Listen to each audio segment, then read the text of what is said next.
नमस्कार, आप देख रहे हैं रफ्तार। मैं हूं आपके साथ सौम्या।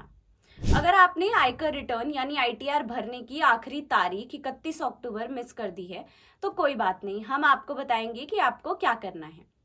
आपको याद होगा कि 31 अक्टूबर 2024 तक जिनका ऑडिट हुआ था या जो पार्टनरशिप फर्म में थे उनके लिए आयकर रिटर्न भरना जरूरी था।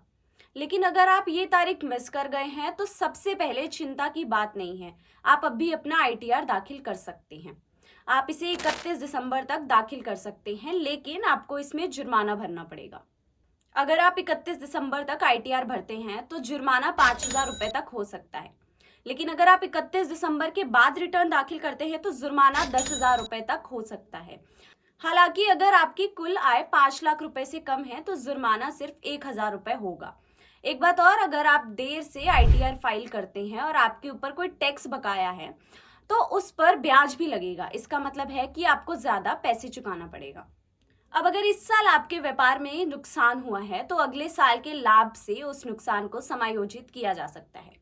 उदाहरण के लिए मान लीजिए इस साल आपके व्यापार में 40 लाख रुपए का नुकसान है और अगले साल 60 लाख रुपए का मुनाफा हुआ है, तो आपको टैक्स केवल 20 लाख रुपए पर ही देना होगा।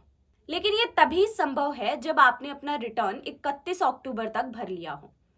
अगर आपने अपना आईटीआर सही से भर लिया और किसी गलती की वजह से अधिक टैक्स का भुगतान कर दिया है तो आप समय सीमा के भीतर संशोधित आईटीआर भर सकते हैं और रिफंड भी प्राप्त कर सकते हैं।